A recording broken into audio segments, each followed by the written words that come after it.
महंगाई पे, बेरोज़गारी पे और वहाँ की जो ईरानी जो करेंसी है उसकी जो वैल्यू गिरी है उसको लेकर था। लेकिन ये जो प्रदर्शन है इसने एक बड़ा आंदोलन का रूप ले लिया है। काबू में करने की कोशिश की, कंट्रोल में लेने की कोशिश की, लेकिन उसके बावजूद भी ये 10 से ज़्यादा शहरों में फैल चुका है।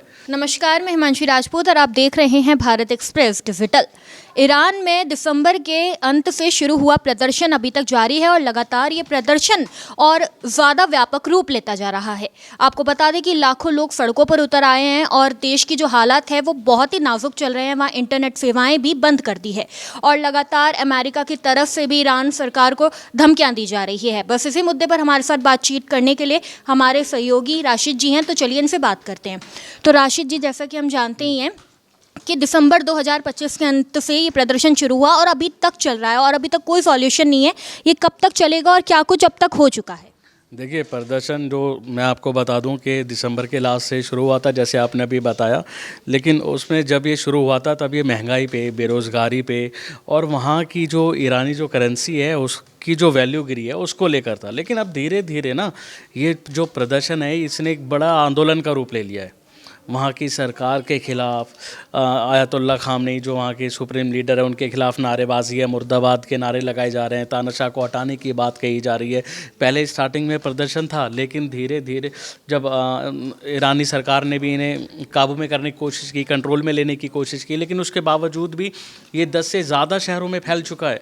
खूब व्यापक इसने रूप ले लिया है और सीधा इसका कनेक्शन जो है जोड़ा जा रहा है वो अमेरिका से। अमेरिका, जैसा भी आपने कहा कि अमेरिका भी इसमें इंटरफेयर कर रहा है, क्योंकि अमेरिका जो कह रहा है कि वो कह रहा है कि जो ये लोग हैं इन पर एक्शन ना हो। इन पे जैसे गोलियां चलाने की भी बात सामने आई थी, कुछ लोगों की जानें गई हैं, ऐसा भी दावा किया गया है।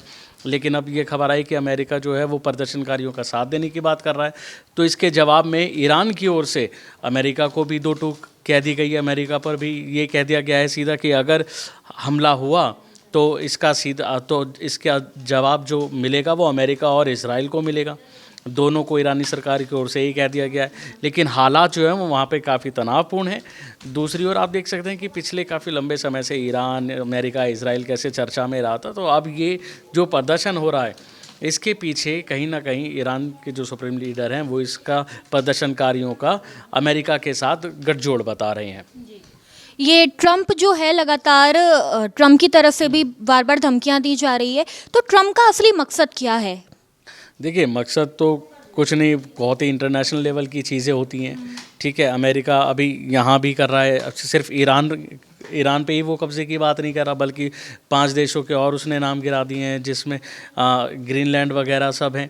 तो ये चीज़ नहीं है, लेकिन उसका मकसद क्या है? अभी आपने देखा कि वेनेजुएला को इससे पहले क्या मामला चला, कैसे वहाँ के राष्ट्रपति मादुरो को वहाँ पे हमला किया जाता है, हमले के बाद उन्हें अमेरिका लाया जाता है, न्यूयॉर्क में कैसे सड़कों पे घुमाया जाता है, उसके बाद उन्हें कोर्ट में पेश किया जाता है। जिस तरह से उसने वेनेजुएला पे किया, ईरान की वो बात कह रहा है, ग्रीनलैंड की वो बात कह चुका है। ऐसे तमाम दावे अमेरिका ने किए। अमेरिका चाहता है कि जहाँ पे उसका हित हो, जहाँ पे वो जो करना चाहे वो करे, लेकिन ईरान जो है उससे टक्कर ले रहा है। लेकिन देखना ही बात है कि वहाँ की जनता जो है वो गुस्से में इस वजह से, क्योंकि ईरानी करेंसी जो है वो उसकी वैल्यू काफ़ी गिर चुकी है और उसका वो विरोध प्रदर्शन कर रहे हैं।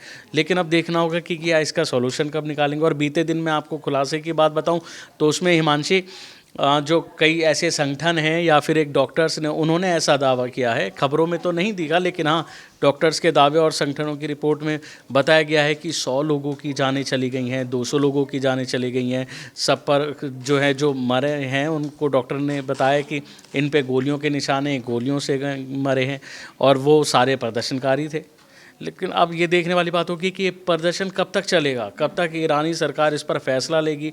सुप्रीम लीडर जो हैं आयतुल्ला खामनेई इस पर क्या बोलते हैं। अमेरिका वहाँ से खूब बयानबाजी कर रहा है, लेकिन इसका सॉल्यूशन क्या है? क्योंकि आयतुल्ला खामनेई साफ कह चुके हैं कि ये जो प्रदर्शनकारी हैं इनका संबंध सीधा सीधा अमेरिका से है। लेकिन अब ऐसे में सॉल्यूशन क्या निकलेगा? क्योंकि महंगाई, बेरोज़गारी वो तो जनता का हक है, और दूसरी चीज़ जो ईरानी करेंसी की जो वैल्यू गिरी है उसको कैसे कंट्रोल किया जाएगा। ऐसे तमाम सवाल जूझ रहे हैं। अभी ईरान की जनता पूछ रही है, प्रदर्शनकारी पूछ रहे हैं, लेकिन देखना होगा कि आखिर कब खामनेई इस पर कोई फ़ैसला लेते हैं, वहाँ की सरकार क्या फ़ैसला लेती है, कैसे इस आंदोलन को ख़त्म करती है। हिमांशी, तो ऐसे में एक सवाल ये भी आता है कि जो ईरान में जो भी प्रदर्शन चल रहा है, इसका असर भारत पर क्या होने वाला है, या फिर भारत की तरफ से अभी तक इस पर क्या स्टैंड? देखिए, भारत की तरफ से अभी तक इस पर कोई बयान नहीं दिया गया, क्योंकि भारत जो है वो किसी भी एकदम आगे आके ऐसे नहीं बोलता है। क्योंकि अगर दो देशों का मामला है तो हमेशा भारत का एक इतिहास रहा है कि वो कभी भी किसी एक के साथ नहीं, हमेशा दोनों देशों के बीच आपसी भाईचारे की बात करता है। दोनों देशों में अगर कोई जंग के हालात हैं या फिर तनाव चल रहा है तो भारत हमेशा यही सलाह देता है कि दोनों देशों को आगे आके बातचीत के माध्यम से कोई रास्ता निकालना चाहिए और सुलह करनी चाहिए, ताकि दोनों देश अपने अपने काम पे लगें, अपना अच्छी तरक्की करें, दोनों देशों के रिश्ते बेहतर हो सकें। भारत अपनी इसी स्ट्रेटजी से चलता है। तो जैसा कि आपने देखा, ईरान में लगातार जो प्रदर्शन है वो काफ़ी व्यापक रूप ले चुका है और अमेरिका की तरफ से भी लगातार ईरानी सरकार को चेतावनी दी जा रही है। तो वहीं पर ईरान सरकार भी लगातार ट्रंप को चेता रही है कि आप हमारे बीच में ना बोले, वरना हमारी तरफ से भी जवाबी हमला किया जाएगा। अब देखना ये होगा कि आगे इस प्रदर्शन में और क्या कुछ होता है। देखते रहिए भारत एक्सप्रेस। नमस्कार।